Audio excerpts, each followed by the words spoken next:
I got seas going right across my deck here now. I did not or up in his vicinity, but no, I didn't. So this is Goose 2. Roger. Thanks for that information, sir, and I'll get back to you if we come up with anything. Over. Hey, everybody, and welcome to another episode of Beyond the Breakers, a podcast about shipwrecks, loss, and lessons learned from maritime disasters. My name's Tanner, and I'll be joined, as usual, by Taylor. Before we get started with this week's episode, we have a few new patrons to thank. So, big Beyond the Breakers thank you, shout out to Lobelia, David, Estelmo, Kevin, Glorfindel, Eric, Ulfang, and Scott. Thanks so much for supporting us over on Patreon, and we hope you enjoy all of the episodes that we've got over there in the back catalog. So with that, let's bring in Taylor. Taylor, how is it going? Oh, it's going pretty good. It is a little gloomy and rainy this morning, but it's a perfect morning to podcast. Yeah, same over here. We had some stormies last night, some rain. We actually had our first thunder, I think, of the year last night, which is nice. Yeah, it is kind of nice to have like a lazy thunderstorm. Like I don't need like severe weather, but like just a little rumble of thunder is kind of nice. Yeah, a bit north of us in Marinette County, I think they had like overlapping warnings for like severe weather and then specifically an ice storm, I think it was. No, thank you. We're going to get to some, I guess what you could call heavy weather later in this episode too. So very appropriate to be inside podcasting about this today. So with that, what have you been up to media-wise? What have you been enjoying? I've been reading quite a bit. I finished Big Week by James Holland, and that is it kind of chronicles Operation Argument, which was one of the most intense bombing campaigns that the British and the Americans did over Germany. So it's in February 1944 from the 20th to the 25th of just basically a constant stream of day and night operations of bombing different German cities. It's really interesting because it also spends a lot of time looking at it from like the German fighter pilot point of view, which is not a point of view that I've really read much about. It's really interesting how many of them knew what they were doing was fruitless, but they still had to go up and fight it. By that point in the war, how many fighter pilots does Germany even still have? A lot less by each day. It's interesting. What ends up kind of happening is that the American forces are getting better trained, better equipped by the day, and more numerous by the day. And the opposite effect is happening for the German pilots. They're not even able to train because all they're doing is reacting to what the Allies are doing. It's also interesting, like the day and night division of the bombing, that the British only bombed at night for the most part, and the Americans bombed during the day, and like the different approaches that they had.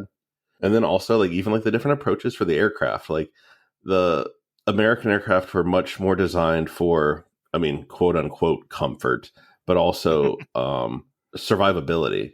Whereas a lot of the British bombers were meant to carry as much as it could and drop that. So actually a lot of the British raids were more destructive than the American raids. I was unaware of that. Like the B-17 overall did not carry that much as far as its payload. Well, you got to be comfortable. I mean, yeah, comfortable. I finished that, and then I started another book by the same author, James Holland, The Battle of Britain. So I don't know. I'm kind of stuck on World War II aviation right now. Okay. That's cool. Like I know the Battle of Britain kind of in an overview, but it's fun reading the dogfighting stories, and that's just so much of what the Battle of Britain was. Yeah, that actually was a part of some of the episodes we've done fairly recently on the Pacific War in World War II, and having to read more about the aviation aspect. That's kind of the part that had always interested me the least. And there really is a lot of cool stuff in the development of the aviation, the aerial war in the Pacific that follows kind of some of the same patterns where you sort of have this initial supremacy for Japanese air power that just gets degraded over time, and they can't replace them. They don't have the time to train pilots. By the end, when they're outfitting more and more of those, explicit kamikaze raids, part of that is that's really all they have time to train people for is how to take off and how to, aim this directly into an enemy ship. It's interesting, like seeing the progression too. Like the standard American fighter, really at the beginning of the war, is the P-47, which is fine And honestly, we probably would have won with it just based off the manufacturing and experience ramping up. But then like the P-51, the Mustang comes along, and there's really nothing that Germany can put up against that can hold its own in any meaningful way. Mm-hmm. Not even the ME-262, like from the Medal of Honor PC game. I forgot about that. Oh, no, I think that was on Frontline. It talks about it a little bit. Like they did deploy the 262, but just not Couldn't in a make meaningful very many way. of them. Yeah. Yeah. Well, and the training, like literally not being able to train is their biggest issue. Well, what about you, though? What have you been up to? I have been reading a bunch of stuff, but one of the more interesting things I'm reading is the book Tigana by Guy Gavriel Kay. It's from 1990, and it's one of those. He's an author I just have not really gotten around to reading. He's a very well-known fantasy author. And Tigana is one of those books that a lot of people, list as their favorite fantasy novel or, their favorite novel overall. And so I really wanted to get into Guy Gavriel Kay. And I haven't gotten into any new, like for me, fantasy in a while, like, exploring a new author. And so he gets a lot of high praise from a lot of people. It's interesting. It's less high medieval than a lot of fantasy from that era, 80s, 90s fantasy. Mm-hmm. And it's more inspired by medieval or Renaissance Italy. Interesting. So just kind of the overall feel of it is a bit different, which is just refreshing because there's a lot of sort of fantasy slop that comes out, at that time where it's pretty cookie cutter. It's all where you have that sort of just kind of vaguely North European medieval feel. Mm-hmm. And this is a bit different. So that alone just kind of gives it a more engaging start. I'm not that far into it, but I really like what I'm reading so far. Obviously, I'm not the real fantasy reader here or the fiction reader even, but like Between Two Fires was sort of that for me. It didn't feel just like your standard plot. Like it was very interesting seeing like France depicted in the way that it was in that time period instead of, like you said, vaguely Northern Europe. Yeah. I mean, in some ways, something like A Song of Ice and Fire, the Game of Thrones books, there's a reason that they got very popular and people really like them because there's a lot of uniqueness, I think, to those that legitimately do make them stand out. But in a lot of ways, they do follow a lot of those same types of tropes. Did I tell you that I started that, by the way? Yeah. How far did you get into? I think I'm 4 episodes in. Very cool. I'm pretty well hooked. It's good. That reminds me of, I guess, sophomore year of college. I was so excited when that series came out. Between watching Breaking Bad and now that, I'm catching up on all that 2012 has to offer. Just in time. So, this episode is actually going to take us to a new location, which is always exciting. We just recently got to visit Brazil for the first time on the show. Mm-hmm. And we have another historical sea power that we haven't been able to visit yet. This is also probably going to be our highest body count of any episode so far. Considering some of the Ottoman stuff we've done, that's impressive. Yeah, so this week we are headed to Númenor. What do you know? Do you know anything about Númenor? I don't think so. No, I'm not super familiar with that part of history, actually. Yeah, it's pretty fascinating, and it actually will connect to some stuff that I think is going to be more familiar to a wider audience. Uh-huh. But we'll get into a bit of the history here, and then we'll get into the incident proper. So just a note on sources here, looking into a new part of history. So we have some new sources coming up here. Most of this information is going to come from Akallabêth, which is a book attributed to Elendil the Tall, who we're going to talk about plenty later. I've also drawn a lot from the work of a researcher named John Tolkien, who was writing in the first half of the 20th century. So are some of these kind of, I don't want to say like Epic of Gilgamesh like sources, but are some of these like of like contemporary sources to the time? Somewhat. I mean, when we talk about Akallabêth, we talk about Elendil, there's going to be reasons that we can maybe somewhat question the historicity of his account for various reasons of what he would have been actually privy to. Mm-hmm. So there is going to be some of that. Some of these are very mythological in nature, some of this deeper history, some of it being more modern, more academic style research that maybe has a bit more credibility to it. Interesting. So getting into the history, so Númenor was founded at the beginning of the Second Age in the year 32, with Elros Tar Miniator as its first king. So getting into the ages of the world here, the Second Age, back in the First Age, this is when we're talking about all of these big epic battles between the Eldar and the forces of Morgoth. Of course, at the end of the First Age, Morgoth is banished into the void by the elder gods, as it were, more or less out of the picture by this point. And so Elros, we just mentioned here, being a son of another guy we might know, Elendil the Mariner, which makes him, of course, a brother of Elrond, who I think is a more widely known name to a lot of our audience. This is like reading the first couple books in the Bible when it's like, and so-and-so begat so-and-so. It gets into that. We'll have plenty of that in this episode. And so Númenor is widely considered to be the greatest human realm of the Second Age. During the First Age, the Edain had sacrificed a lot to aid the elves in their war against Morgoth. But you, listener, won't have to sacrifice much for these wonderful products. Pretty children. Mothers, would you have your children possess a sweet, pure, and healthy skin, free from eruption and sores? Use Radway's Chinese Medicated soap. It is a remarkable fact that every mother who has used Radway's soap from the birth of her infant, not a single one of these children have been troubled with the least disfigurement or cuticular eruptions. Radway's Chinese Medicated soap is indeed a blessing. It softens, soothes, heals, and purifies the skin and removes from its surface tan, sunburn, pimples, blotches, cures salt rheum, bingworm, tetter, chapped flesh, and sore lips. No Radway soap is genuine unless signed R.G. Radway. Yet Julia of late had pimples on her face, nor could she smile with a becoming grace. Alone she sat, nor oft herself revealed, for horrid blotches all her charms concealed. But now, pure as a firstborn breath of air, is that sweet face so eloquently fair.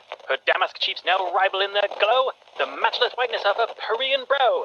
What changed that face, e'en as Alecto's grim, to one as fair as boast the seraphim? What changed that brow, as dusky as the night, to one of loveliness and light? Who in these days can claim the magic power to add fresh beauty to the withered flower? That charm is found, no longer rests on hope. 'Tis Radway's Chinese Medicated soap, which drives all tan and blotches from the sight, and leaves the skin as alabaster white.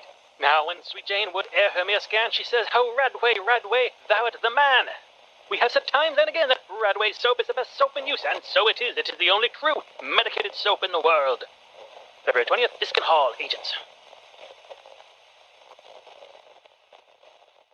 So I mentioned the Edain. This is one of several tribes of men that had lived in Beleriand. But with the end of the First Age, the flooding of those historical lands, the Edain really needed somewhere else to go. It's interesting seeing global climate change here kind of have an impact. Climate, and then also in that instance, the Valar had a lot to do with the flooding of those lands, the sort of reshaping of the world. But yes, we could probably put this under the grander umbrella of climate change. And so it's important to remember that most of the men, the humans of Beleriand, fought either actively on the side of Morgoth or stayed out of the wars as much as possible. So this means that the Edain are really the only group of men to wholly support the elves in their war against the Shadow. And as a token of appreciation for the Edain's assistance in the wars against Morgoth, the Valar gifted them the island of Elena. In Quenya, this just means the land of the star. If you look at a map of Númenor, you can see how apt that name is. It looks like a 5-pointed star. And we could draw, I guess, something of a historical parallel to what we saw with the Knights of Rhodes being given Malta after Rhodes fell to the Ottomans. You know, in that case, these people need somewhere to go. They've been good soldiers for us. Let's give them this island.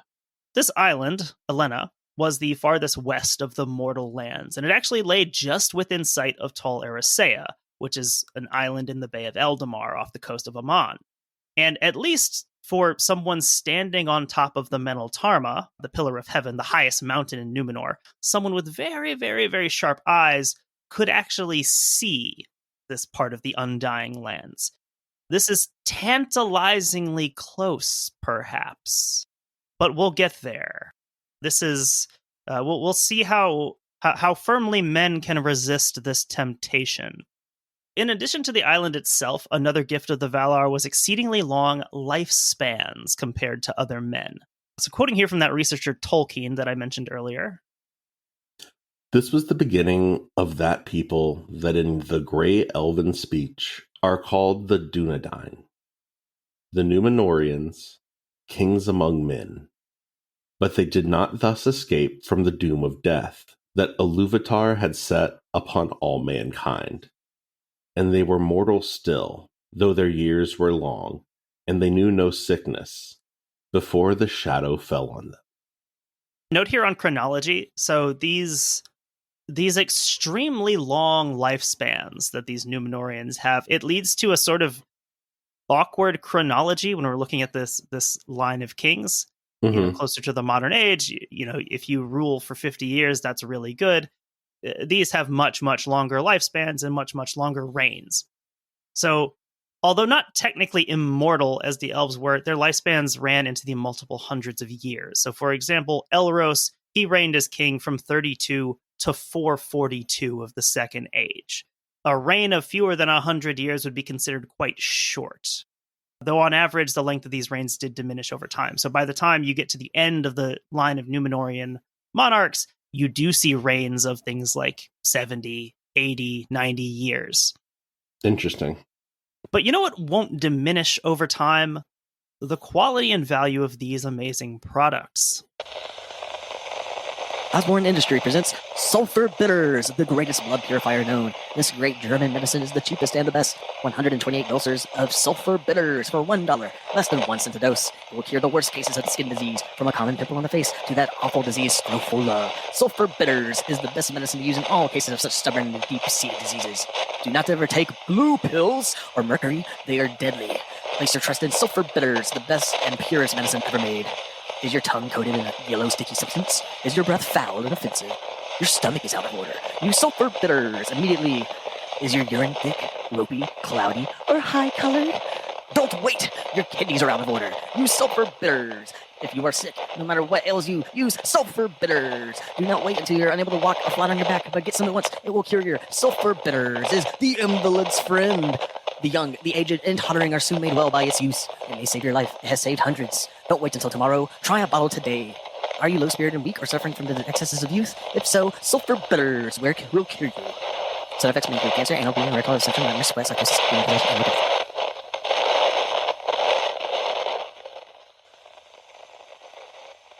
Dr. Keeler's celebrated family medicines. Dr. Keeler is a regular graduate from one of the best medical schools of the country and a practicing physician of the city of Philadelphia. We take great pleasure in presenting these remedies to the afflicted. They are all of undoubted medicinal powers and hold out to the invalid a promise of relief, such as none others possess. They each have been thoroughly tried in a long, successful private practice and have established for themselves a reputation but few possess, and given better satisfaction to the afflicted than any of the boasted remedies of the day. In offering them to the public, the proprietor is influenced by no sinister motives of gain, but feel consciously that they are eminently deserving of a public confidence. No medicines ever before the public have acquired such deserved reputation upon their merit alone, or appeal with such irresistible force to the invalid.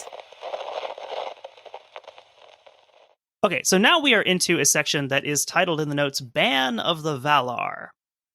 So we mentioned how close Númenor was to Aman, to Valinor. Technically two different things, but I'll probably use them interchangeably. So to hopefully prevent any undue adventurousness, the men of Númenor were placed under what has historically been referred to as the Ban of the Valar. While the Númenóreans were allowed to explore the seas to the east of their island and return to Middle-earth, the ban specifically restricted them from sailing westward out of sight of their own shores.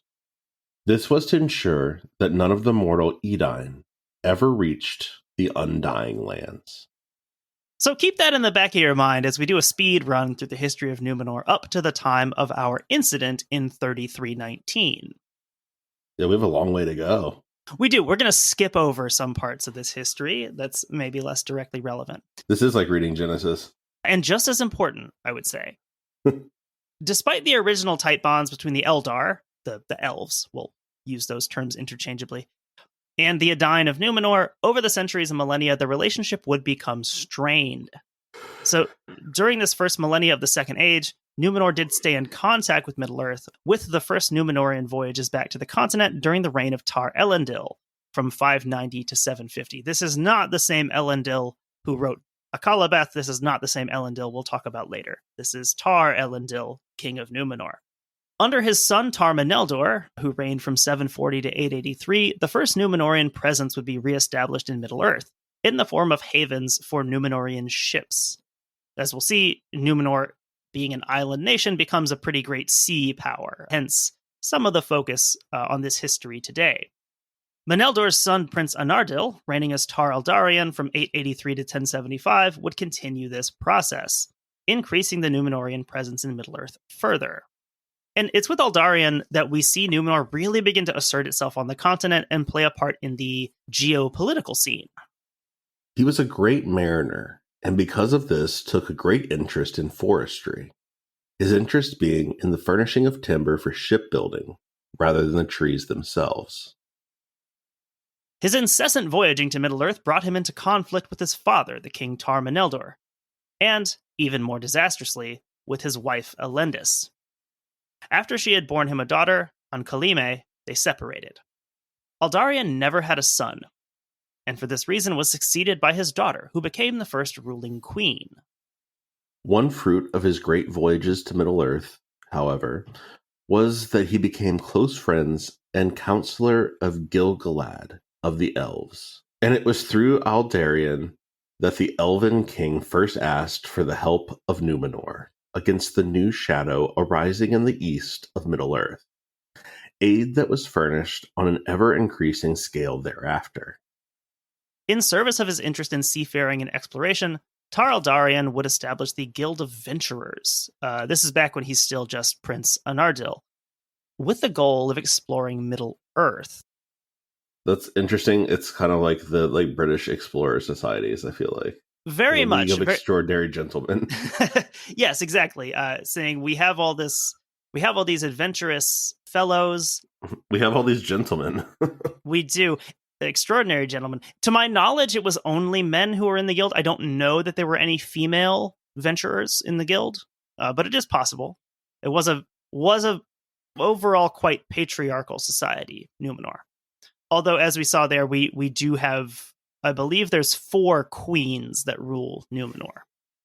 This guild was described as attracting, quote, the most venturesome young men in the kingdom. Over the following centuries, the shadow from the east would continue to grow in power, and during the reign of Tar-Menastir, from 1731 to 1869, Númenor would flex a bit more muscle in Middle-earth, sending a fleet in support of Gil-galad's war against Sauron. This kind of gives me vibes of like the Ottoman Empire and like Holy Roman Empire times. A similar thing of like exploring and like kind of penetrating into each other's territory, seeing what's up, and kind of a slow moving threat. Like everyone's aware that the other one's doing it. Right. Yeah, and it'll be some time until there's a really, really huge clash between those. But as Númenor appears to be growing in strength, we can in retrospect notice the seeds of her eventual downfall being sown. So in the next quote that we're going to read here, there's a reference to, quote, the scepter, which is referring to the scepter of Anúminas, the traditional Númenorian sign of kingship. So if you had the scepter, you were the king, is what we're saying here. Quoting here again from Tolkien. The first sign of the shadow that was to fall upon them had appeared in the days of Tar-Menastir, 11th king. His son, Kiriatan, scorned the yearnings of his father and eased the restlessness of his heart by voyaging, east and north and south, until he took the scepter. It is said that he constrained his father to yield to him, heir of his free will he would. In this way, it is held, might be the first coming of the shadow upon the bliss of Númenor be seen. Tar-Satarian built a great fleet of royal ships, and his servants brought back great stores of metals and gems, and oppressed the men of Middle-earth. But you know what isn't oppressive? The prices of these products from some of our wonderful sponsors. Father Koening's Nerve Tonic, recommended by clergymen. Mr. Peter Kishbaum writes from Glen Haven, Wisconsin. My son, 3 years old, was afflicted with epilepsy. I tried 3 different doctors, but he kept on getting worse until Reverend P.J. Jones told me to try Pastor Koening's Nerve Tonic. In all, he took 4 bottles, and no sign of the sickness has shown itself in 20 months, while, before he took the tonic, the spells came on regular. Now he is well. Reverend P.J. Weber writes on November 14th, 1906, from Earl Park, Indiana, Mr. Nelson Manion used 4 bottles of Pastor Koening's nerve tonic against epilepsy and has not had an attack since. Also, Mr. Arthur Parady of this city, after using 1 bottle of the tonic, was freed from the same ailment. Mr. Joseph Magin on August 31st, 1908, writes from Evansville, Indiana, Pastor Koening's nerve tonic entirely cured me of headache, and I cannot praise the medicine enough and will recommend it to all sufferers. Free! A valuable book on nervous diseases and a sample bottle to any address. Poor patients also get the medicine free. Prepared by the Reverend Father Koening of Fort Wayne, Indiana, since 1876, and now by the Koening Med Company of Chicago, Illinois, 100 Lake Street. Sold by druggists at $1 per bottle, 6 for large size, $1.75, 6 bottles for $9 of Father Koening's nerve tonic.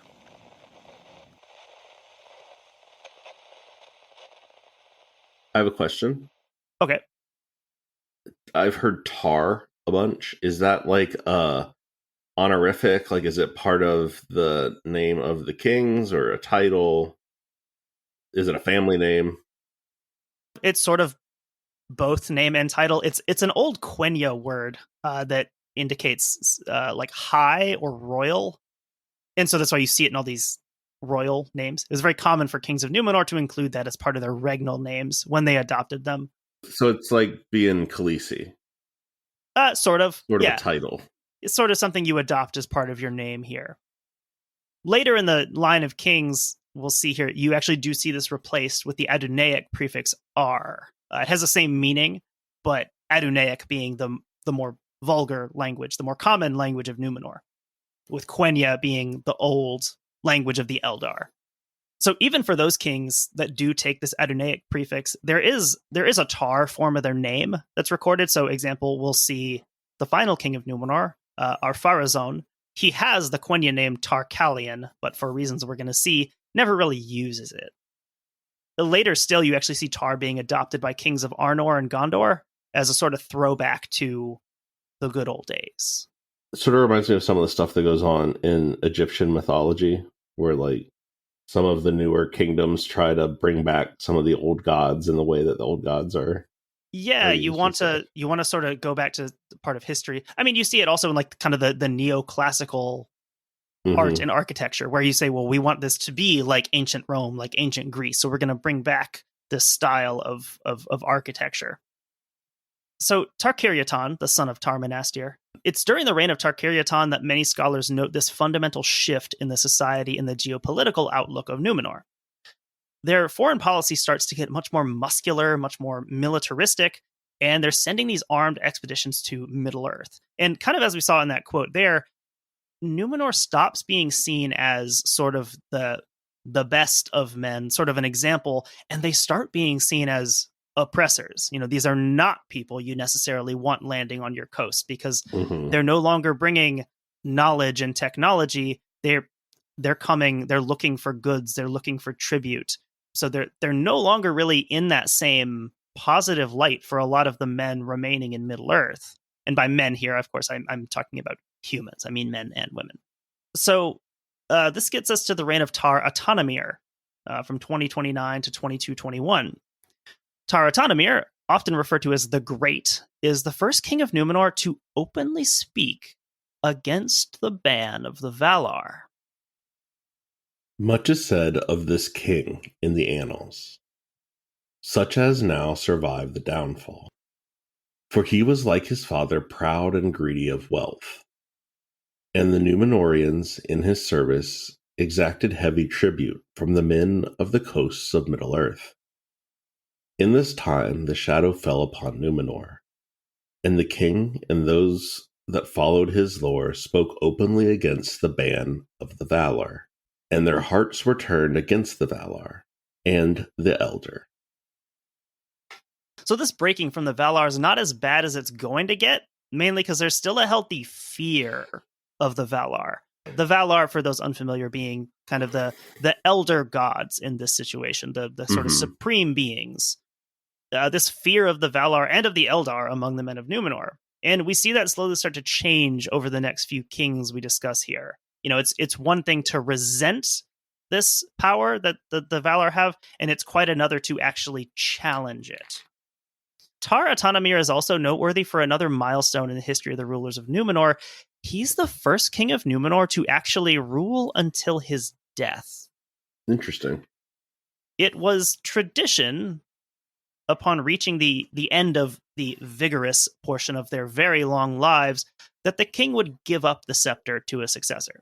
Like we said, the Númenorians have very long lives, but they do go through all the same stages of aging that, you or I would go through adolescence to maturity. And then at the end of their lives, they suffer from all of the same infirmities that you or I would. Memory loss, physical weakness, things like this. And so traditionally, the king would give up the scepter to his heir before that took over. Us living in the modern United States, we know quite a bit about how gerontocracy looks. It's sort of like how you can only be president twice, right? Somewhat. It's like in the year of 2025, you can only be the president twice. You're expected to give up that power willingly. For this, Tar-Atanamir is also referred to as the unwilling, for his resistance to accepting death as his fate. Here we see some further questioning of the natural state of things. The men of Númenor showing clearer signs of jealousy of the immortality of the Valar and of the Eldar. And your friends will certainly show clear signs of jealousy when they see you with some of these amazing products. Joy to the afflicted, a remedy found at last. It will cure your cough. It will prevent and cure consumption. That cough which you are neglecting may result in fatal consumption if some prompt remedy is not used. Why sacrifice your life when your disease can be cured so quick and at so small a cost? What is the value of money when compared to health? Allan's Lung Balsam is warranted to break up the most troublesome cough in an incredibly short time. There is no remedy that can show more evidence of real merit than this balsam for curing consumption, coughs, cold, asthma, croup, etc. It's only about 7 years since the balsam was first offered to the public, and in this short time it has become known and appreciated in nearly every town and village throughout the United States and the Dominion of Canada. Hundreds of thousands of bottles are annually sold, and thousands of witnesses testify to its unequaled power in healing the diseases that it is recommended for. Try first Allan's Lung Balsam. Dr. Keeler's Sarsaparilla. For the permanent cure and removal of all diseases arising from impurities of the blood or habit of the body, viz. Chronic disease of the chest, consumption, bronchitis, catarrh, pleurisy, scrofula in all its forms, tetter, scald head, blotches of the face, chronic diseases of the stomach, liver, and skin, cutaneous eruptions, white swellings, hip joint affection, deep-seated pains of the bones, swelling of the joints, ulcers, syphilitic disorders, mercurial and all hereditary predispositions. Females suffering from obstruction, sallow complexion, nervousness, etc. will find the Sarsaparilla an elegant remedy for their removal. For details, certificates, etc., see circulars, etc. Price $1 per bottle, large size, 6 bottles, $5. This all feels really relevant. It actually does, yeah, despite the fact that this is, deep history. All right, so Tar-Atanamir, he is succeeded by his son Tar-Ankalaman, who rules from 2221 to 2386. And Tar-Ankalaman's reign gives us some more visible fracturing of Númenorian society in the development of these two opposing camps on the island.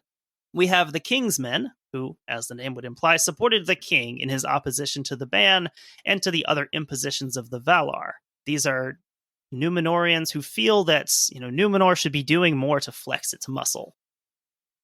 The faithful, on the other hand, wanted to remain loyal to the Valar and to continue with their worship of Ilúvatar, following the restrictions laid down for them by the Valar. During this reign, we also see a lot among the King's Men forsaking the use of Quenya, the Elven language, and many of them choose not to continue even teaching it to their children. Interesting seeing all of these shifts in language. The language politics also plays a role here. This is very much seen as something imposed from above and saying, well, we have a language that we use, maybe in our daily lives. Why do we even need this other language that maybe we don't even want to speak? Like his father, Tar-Ankalaman held on to the scepter until his death when he was succeeded by his own son. So we've established like a new precedent now that you hold on to power as long as you can. Very much. This is now how this works. You are the king until you die, and then it passes to your heir. In terms of the family structure, the Númenóreans didn't tend to have a lot of children, so you fortunately don't see a lot of succession struggles. Mm-hmm. In most of these families, they have at most 2 children. So interesting. There doesn't tend to be a lot of struggle. So it's not like the Ottoman courts? Yeah, not so much. You don't see nearly as much of that sort of open strife. So next up we have Tar-Kalmakil. That is at least his Quenya name, which doesn't actually use, because he goes by the regnal name of Ar-Belzagar. He reigns from 2737 to 2825. He's another king who's a great mariner, and he places a lot of emphasis on projecting Númenorian power into Middle-earth, which, of course, attracted some negative attention from the likes of Sauron, who's trying to do his own thing in Middle-earth. Right. This does have a very, like, balkanized feeling to it. Like, there's a lot of factions at play here, and they're not necessarily good or bad inherently. They're all just looking out for their own interest. Right, so here we have the growing power of Mordor. We have Númenor, these 2 sort of mega powers, kind of like we talked about with the Ottomans and the Habsburgs. Mm-hmm. And in between those, you have smaller states, smaller groups of people being squeezed into one camp or the other. You sort of have to choose a side, unless you're Venice. Maybe more important for our story is the name of this particular king. So like all other kings in Númenor, he had this royal Quenya name, Tar-Kalmakil.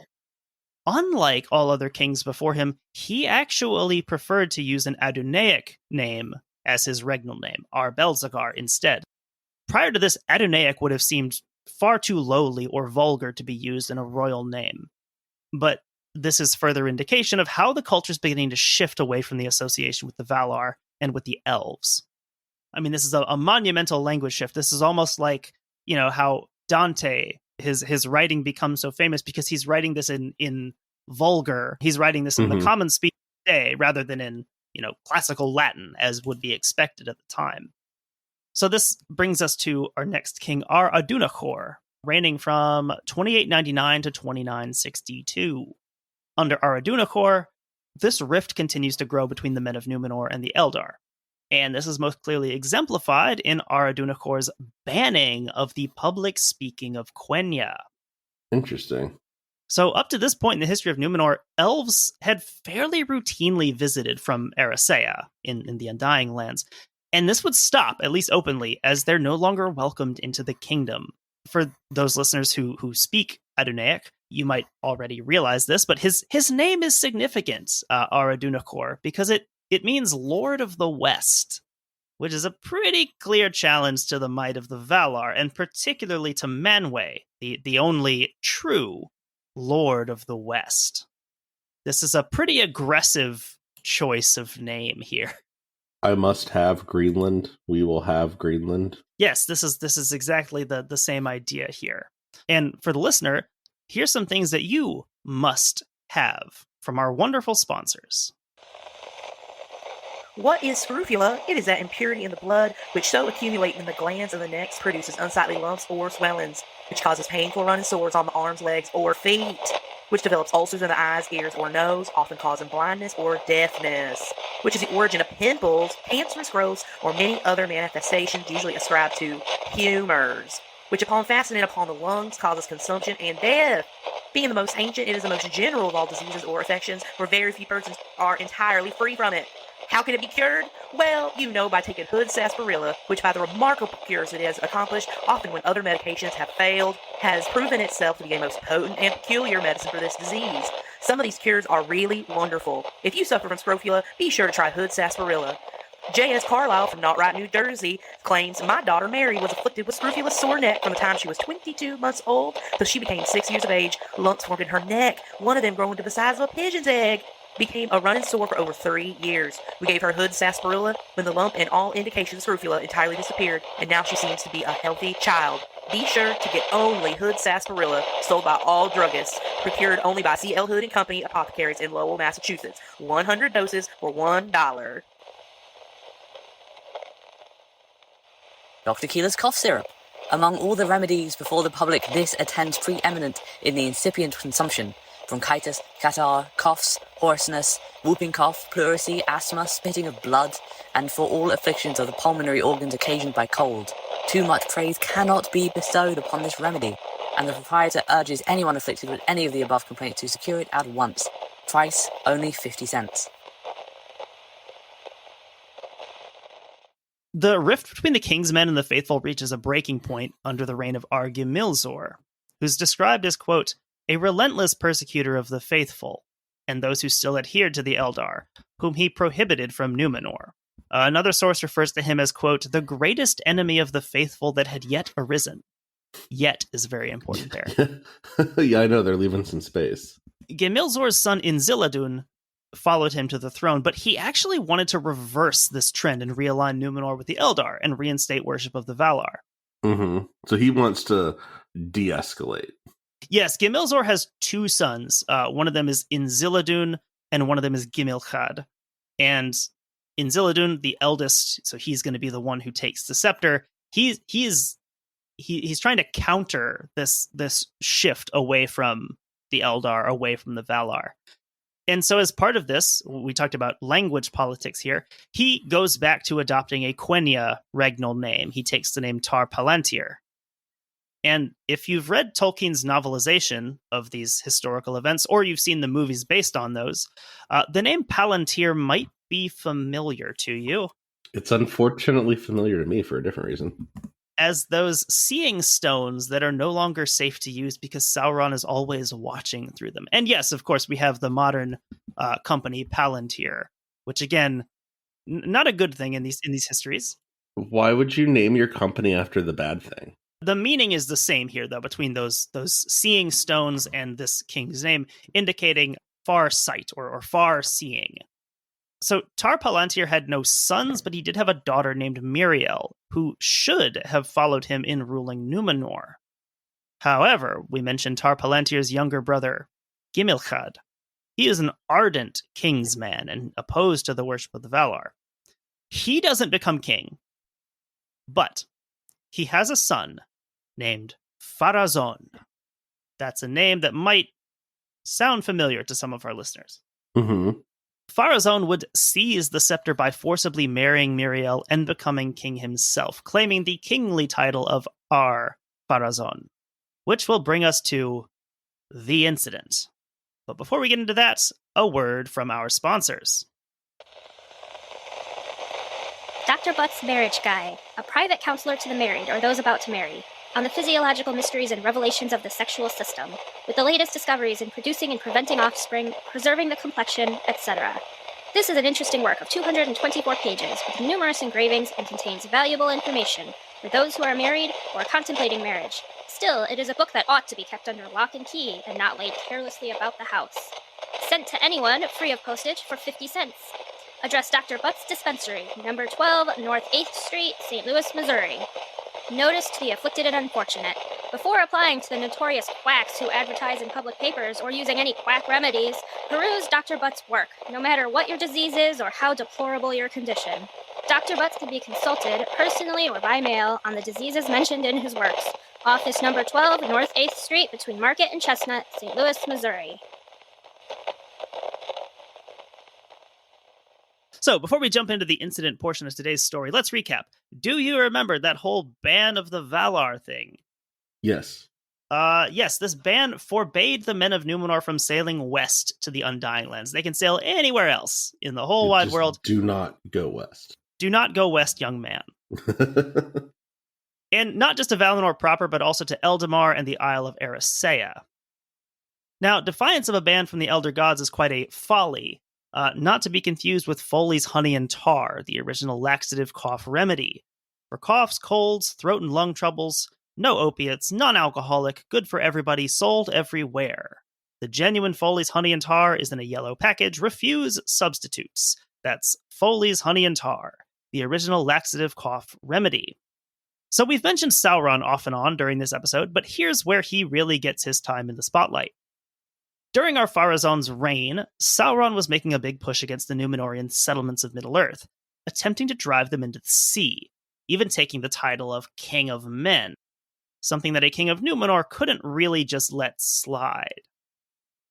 Ar-Pharazôn deployed all the considerable might of Númenor into building and arming a fleet to sail to Middle-earth and humble Sauron. It's interesting how much like the maritime aspect of this like is part of it. Like deploying that many people, like it definitely gives me the vibes of like 300 when you see the Persian fleet and everything kind of represented as this like colossal thing, kind of like what that is giving me here.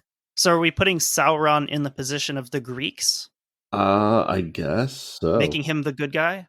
Sauron would be the good guy here in this instance. And for many of the men of Middle-earth, he is the good guy. You got to remember that. And certainly for the orcs, he's definitely the good guy.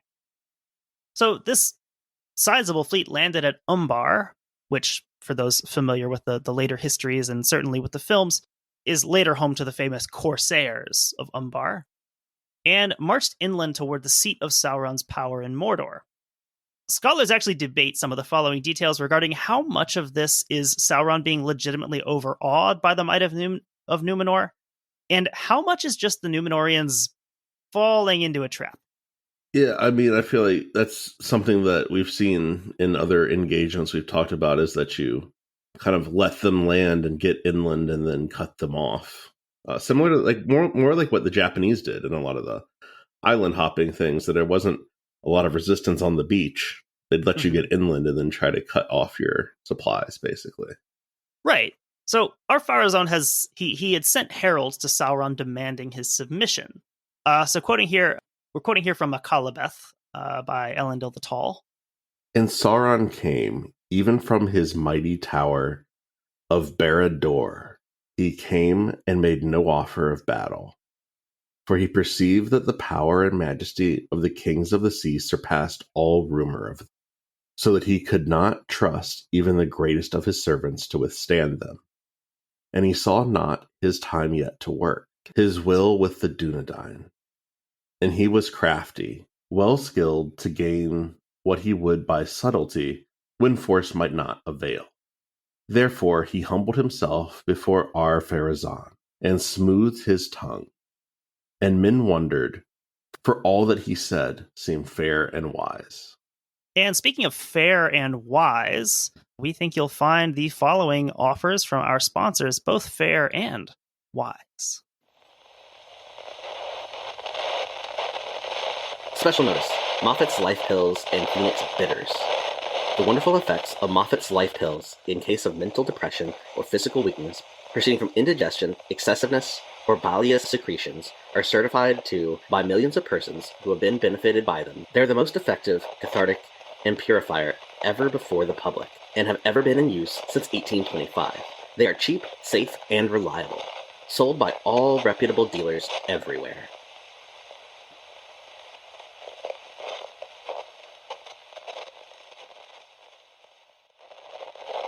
Dr. Keeler's cordial and carminative.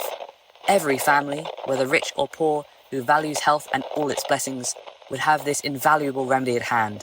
It is infinitely the best remedy known for diarrhea, dysentery, cholera morbus, cholera infantum, colic flatulency, cramp, etc., and for all diseases of the stomach and bowels caused by teething. The numerous testimonials from physicians and other unsolicited has given it a reputation as firm as adamant. Priced 25 cents per bottle. Sauron is brought as a prisoner to Númenor, but it wasn't long before he started to do Sauron things, convincing many of the already receptive Númenorians that they shouldn't be bound by limits imposed by the Valar. Something that I think is probably worth mentioning here is that Sauron himself is not one of the Valar, he's one of the Maiar, so kind of a lesser grade of entity here. So he is quite powerful, but he doesn't quite have the same raw power as one of the Valar would. It's kind of like a demigod kind of thing. That's maybe a good way to think of it. I mean, Sauron, of course, was originally the protege of one of the Valar, Melkor, he who arises in might. So he has great proximity to power, he has great personal power, but he can't quite openly challenge the Valar. So taking this further, in private conversations with Ar-Pharazôn, He even convinced the king that it was Melkor, he who arises in might, who was deserving of their worship. Melkor, originally one of the Valar, possibly better known as Morgoth to many of our listeners. Under the influence of Sauron, Númenor's capital at Armenelos became increasingly hostile to anything related to the worship of Ilúvatar, or anything influenced by the Valar or the Eldar. Sauron even urged the cutting down of Nimloth the Fair, the white tree that grew in the court, as it held a remnant of the light of Valinor. For a time, the king remained opposed to this, but this was ultimately done. So there's like a pretty big like cultural shift going on here. There is. They're really trying to excise any remnant of the Valar, any remnant of the Eldar. And so this tree is cut down. You know, the light of Valinor, that's a big deal, and this tree is cut down. However, someone we might know is Isildur. We're going to see more of him later. He managed to take a fruit from the tree, in secret, and carry it away to safety before this tree was cut down. Later on, when the kingdom of Gondor arises, those familiar with Gondor might be familiar with the sort of emblem of Gondor, that white tree growing from this fruit, from seeds that were taken from this tree in Númenor. Interesting. Sauron wrought further changes on the landscape of Armenelos, namely the construction of a temple to Melkor, he who arises in might, on a hill in the city. It was in the form of a circle at the base, and there the walls were 50 feet in thickness, and the width of the base was 500 feet across the center, and the walls rose from the ground 500 feet, and they were crowned with a mighty dome. And that dome was roofed all with silver, and rose glittering in the sun, so that the light of it could be seen afar off. But soon the light was darkened, and the silver became black. For there was an altar of fire in the midst of the temple, and in the topmost of the dome there was a louver, whence there issued a great smoke. And the first fire upon the altar Sauron kindled, with the hewn wood of Nimloth, and it crackled and was consumed. But men marveled at the reek that went up from it, so that the land lay under a cloud for 7 days, until slowly it passed to the west. And we think you will marvel at some of these wonderful products from our gracious sponsors. Das beste Heilmittel ist J.E.A. Pinkhams Vegetable Compound. Tausende von Frauen haben dies bewiesen. Hören Sie die Geschichte einer Frau, die litt und geheilt wurde. Seit vielen Monaten litt ich an Rückenschmerzen, verursacht durch weibliche Leiden, so dass ich unfähig war, meine Hausarbeit zu verrichten. Ich nahm verschiedene Medikamente davor, aber ohne Erfolg. Dann fragten mich einige meiner Freundinnen, warum ich nicht J.E.A. Pinkhams Vegetable Compound versuche. Ich tat dies und meine Rückenschmerzen verschwanden bald und ich fühlte wie eine ganz andere Frau. Jetzt habe ich ein gesundes, kleines Mädchen und verrichte meine ganze Hausarbeit. Ich werde stets J.E.A. Pinkhams Vegetable Compound denjenigen Frauen empfehlen, welche leiden, wie ich litt. Das beste Heilmittel ist J.E.A. Pinkhams Vegetable Compound. Tausende von Frauen haben dies bewiesen. Warum versuchen Sie es nicht?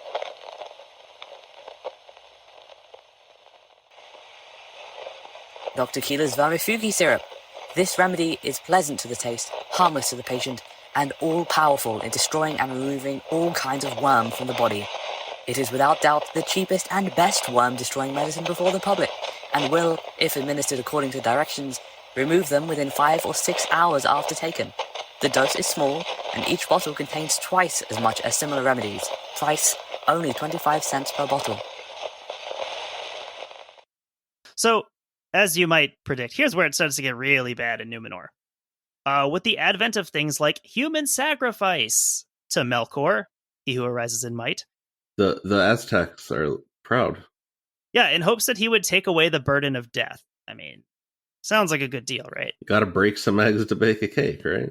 Of course, prime candidates for sacrifice were those among the faithful who were not able to escape.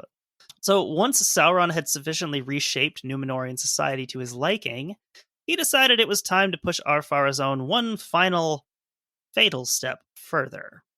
In the Akallabêth, it's recorded that Sauron said to Ar-Pharazôn, "The Valar have possessed themselves of the land where there is no death, and they lie to you concerning it, hiding it as best they may, because of their avarice and their fear lest the kings of men should wrest from them the deathless realm and rule the world in their stead.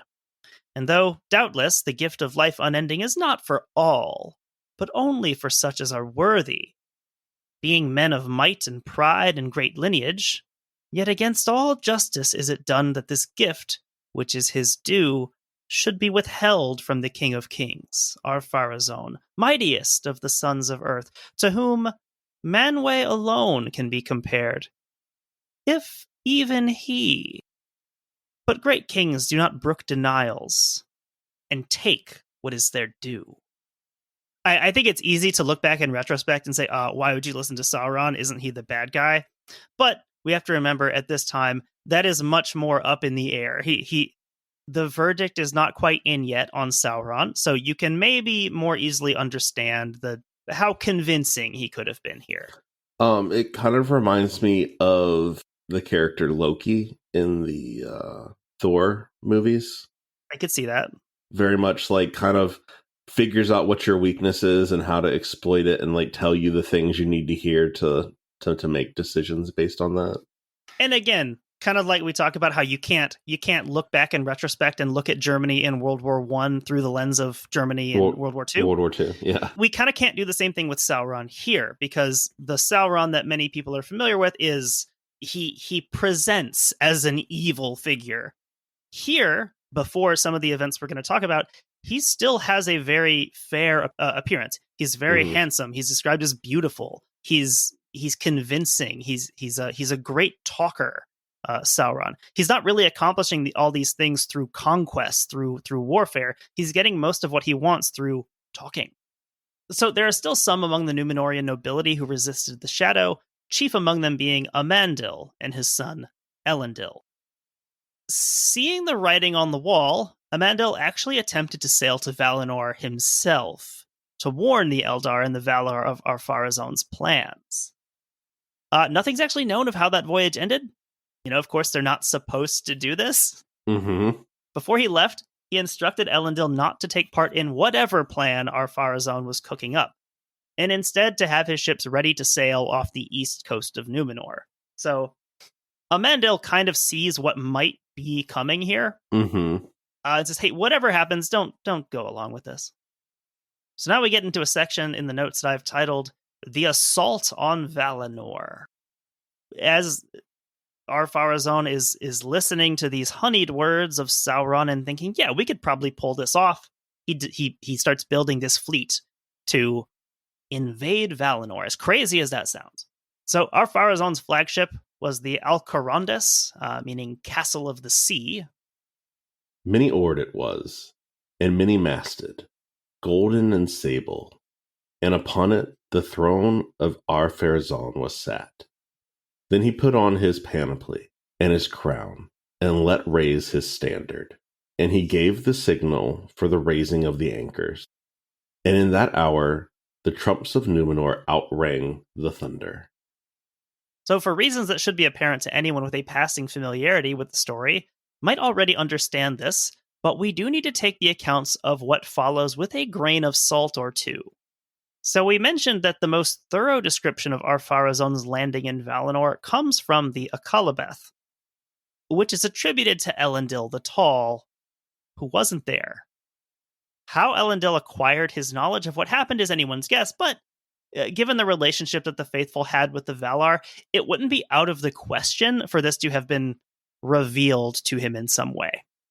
Interesting. So he's not like a primary source necessarily. There's reasons to maybe question some of the details here, but again, it's not impossible that this could have been told to him in some way.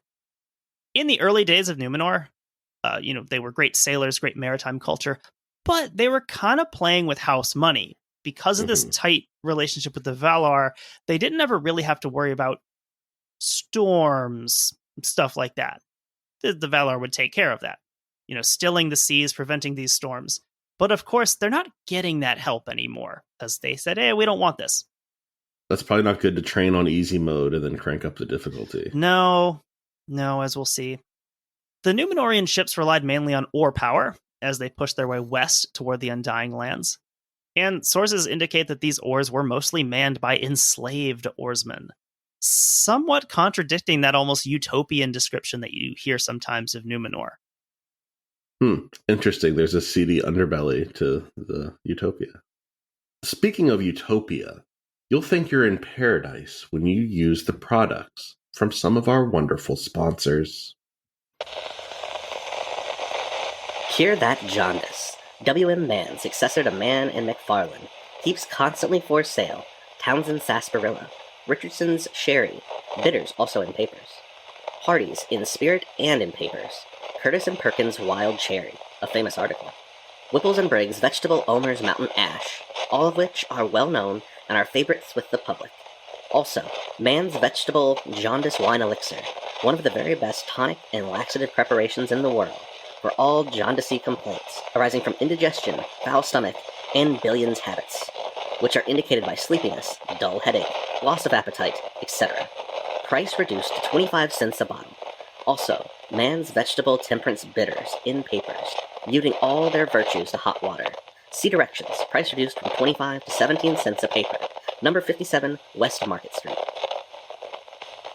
All right, so for an account of the departure of this fleet, the Great Armament, sometimes it's referred to as, quoting here from Akallabêth. Slowly the fleets passed out of the sight of the watchers in the haven, and their lights faded, and night took them, and in the morning they were gone. For a wind arose in the east, and it wafted them away. And they broke the ban of the Valar, and sailed into the forbidden seas, going up with war against the deathless, to wrest from them everlasting life within the circles of the world. This kind of shows you how far gone the sort of the ruling class of Númenor is, because even just that concept on the face of it, war against the deathless, sounds insane. It doesn't sound great. Not the best people to fight, probably. So the Númenorians are able to land successfully and unopposed, similar to what we talked about with a lot of those American landings in the Pacific. You know, are the Eldar, are the Valar sitting back and sort of waiting to draw them in? What's going on here? And it's recorded in Akallabêth that at this point, Ar-Pharazôn's bravery faltered a little bit. You know, it's one thing to sit on your golden throne in Armenelos and say you're going to invade Valinor. It's quite another to actually be there. His fortitude maybe broke a little bit upon seeing the shining white peaks of Taniquetil, the highest mountain in Valinor, and therefore in the world. Taniquetil also being the home of Manwë, Lord of the Valar. But pride was now his master, and at last he left his ship and strode upon the shore, claiming the land for his own, if none should do battle for it. And a host of the Númenorians encamped in might about Tuna, whence all the Elder had fled. So again, they might have been expecting a contested landing here. There are plenty of Eldar who are living here in Valinor, and that doesn't happen. So all good so far. Nothing bad could possibly happen. Unfortunately for Ar-Pharazôn, Manwë doesn't seem to have been in the mood for this. And, you know, rather than ordering the Eldar out to fight, again, the Eldar are immortal, but they can be killed in battle, you know, as anyone has seen in any of the films based on these histories. The elves aren't immortal from wounds. They don't die of age or disease, but they can still be killed. So, like, as long as you survive the limb being hacked off, like, the gangrene won't get you. Yes, exactly. So Manwë doesn't want to go through any of this. He kind of uses a bit of a cheat code here. He calls upon the creator Ilúvatar, who opened up a chasm in the sea between Númenor and the Undying Lands, swallowing up what remained of the Númenorians still aboard their ships. That's bad, but Ilúvatar wasn't done. He's been awoken. He has to come down and deal with, with that all his children are up to. Just because Ar-Pharazôn and his soldiers reached the shores of Valinor, they wouldn't get to enjoy it for long.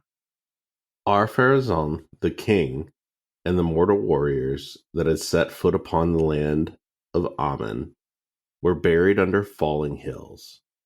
There it is said that they lie, imprisoned in the caves of the forgotten, until the last battle and the day of doom. So something we've probably established by this point in the show is that you never want to end up in the caves of the forgotten. No, that's bad. I definitely feel like this is a scenario where, like, you woke up dad from a nap and, like, someone's getting a spanking now that he's had to come downstairs. Someone's getting thrown in the caves of the forgotten. So that rift that we mentioned, that chasm that opened up in the sea, it did more than just swallow the ships of Númenor. Due to the proximity to the island itself, the very foundations of Númenor were broken in this reshaping of the sea floor. It fell and went down into darkness, and is no more. And there is not now upon earth any place abiding where the memory of a time without evil is preserved. For Ilúvatar cast back the great seas west of Middle-earth, and the empty lands east of it, and new lands and new seas were made, and the world was diminished, for Valinor and Erisea were taken into the realm of hidden things. In an hour unlooked for by men, this doom befell, on the 39th day since the passing of the fleets.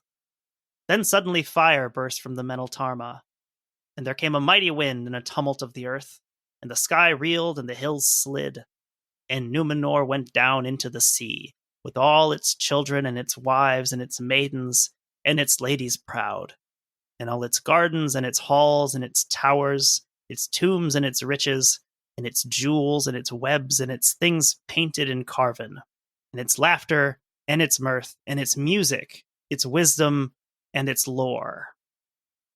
They vanished forever, and last of all, the mounting wave, green and cold and plumed with foam, climbing over the land, took to its bosom Tar Mariel, the queen, fairer than silver or ivory or pearls.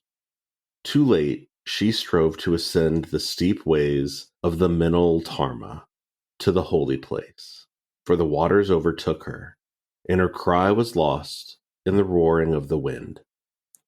We don't have great documentation in terms of numbers for the population of Númenor at the time. Most of those records were lost in what we're describing. Definitely gives me like Sodom and Gomorrah vibes here. There's an element of that for sure. By the time of the drowning of Númenor, there may have been as many as 15 million people living there. Very few of these escaped, giving us pretty easily the highest body count of any episode we've covered so far. I would say so. But you know what? If you need an escape, check out some of these wonderful products.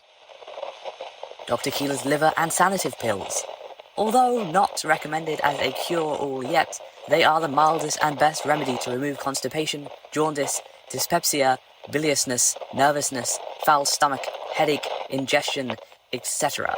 Unlike other purgative medicine, they leave the bowels always relaxed. Consequently, are the proper medicine for females and persons leaving a sedentary life. Price, 25 cents. Dr. Keeler's Rheumatic Lotion. A juicy, celebrated external application for pains of the chest, neuralgia, headaches, sprains, bruises, tic douloureux, swelling of the joints, rheumatism, gout, sciatica, and for all disorders wherein a sedative and rubefacient remedy is applicable. Price 87.5 cents per bottle. All of the above celebrated and extensively used medicines are prepared and sold wholesale and resale, 294 Market Street, Philadelphia. Also for sale by C.A. Morris & Co. and Dr. A. H. Barnett, York, and by druggists and stores throughout the country and state.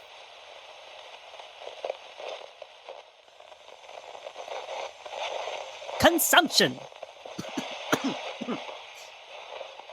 Consumption. 100,000 pulmonary complaints have been cured by Brandt's Indian Balsam. Hopeless, dying cases of consumption can be cured by the use of this balsam. It has cured hundreds of persons who were so far diseased and so hopeless as to have been pronounced by physicians and friends in a dying state. It has cured thousands of confirmed cases and tens of thousands in all the various incipient stages of that fatal disease. It has cured many of whom it was said that they would not live a week, and some not a day longer. For particular cases and full and abundant proof, see our pamphlets. Brandt's Purifying Extract is another preparation of this Indian medicine, which is expressly prepared and adapted to purify and cleanse the blood. It contains the highly concentrated essence of several valuable and efficacious vegetable medicines, such as sarsaparilla, yellow dock, cherry bark, and sassafras, and also others, one of which is the most powerful and never-failing purifier of the blood that was ever known to either Indian or white man. It neutralizes and destroys all the unhealthy, poisonous portions of the blood so promptly and certainly that it cures the worst scrofulous, cancers, and all other impure blood diseases without fail. It cures diseases of the heart, liver, kidneys, uterus, and blood. There is more alterative, healing efficacy in one bottle of this purifier than there is in 10 bottles of any other medicine which purports to cure the same diseases. The above medicines are sold in almost every town in the state, and in this county by W.P. Russell.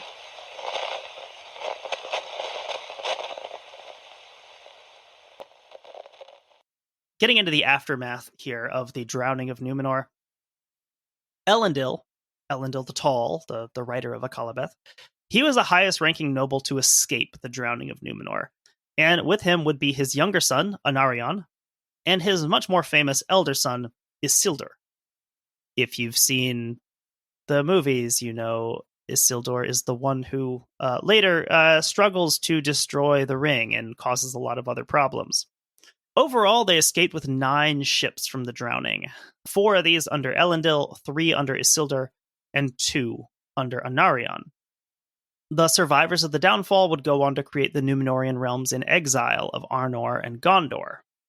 We mentioned the Scepter of Annúminas earlier. That would survive the fall of Númenor, being rescued by Elendil as he escaped. And it would continue in its role as a symbol of kingship for the northern realm of Arnor. Gondor would use the silver crown for a similar purpose. And after the fall of Arnor to the Shadow, the Scepter of Annúminas was taken to Rivendell, where it could be kept safe by Elrond, along with various other treasures of the Númenorian kingdom. After the War of the Ring, this would be given to King Aragorn II, Elessar, of Gondor, as a symbol of the restored kingdom. Aragorn being, the handsome guy from the movies. Mm-hmm. For a long time after the drowning, there's a persistent rumor that the peak of the Meneltarma wasn't actually lost under the sea, but it remained as a lonely little island in the vastness of the ocean. To this point, no one has discovered where that location might be, if it did in fact remain. It seems like sloppy work if that one little piece of the island that was supposed to be obliterated entirely remained. But, as we've seen with the recent discovery of the Western Reserve, sometimes these things can sit for a long time before they're rediscovered. Mm-hmm. So what lessons can we draw from this story? We talk about shipwrecks, loss, and lessons learned from maritime disasters. So we have a massive maritime disaster. What can we really learn from this story? Don't piss off the elder gods. That's a big one. I mean, in many ways, reminiscent of something like the Tower of Babel or, the Ocean Gate submersible. Yeah, those are great examples of hubris inviting disaster, basically. Yeah, I think that's really the moral of this one is quite clear. We can draw from this is continue to worship the Valar, respect them the way that they deserve. Mm-hmm. But also I think a cultural one. This is a lesson, to be open to other cultures, other languages, because we see sort of the slippery slope that leads to when you start banning these things. You start keeping people out of your country. So yeah, I mean it's a story that it's a bit odd because it is obviously a tragic tale. You have millions of lives lost, but also I think the scarcity of the documentation in terms of detail gives it a bit of distance that maybe other episodes don't have. It definitely like kind of has a biblical quality reading through the story. Yeah, so this is a part of history that I've wanted to cover for a long time. I'm glad we were able to do it today. And yeah, I hope you all enjoyed this one. We will be back with another episode in 2 weeks' time, I guess. Taylor has a good one that he has cooked up for us. So yeah, unless you have any final thoughts, I think we can sign off here. Nope, I think that's it. All right, then. Thank you for listening, and take care.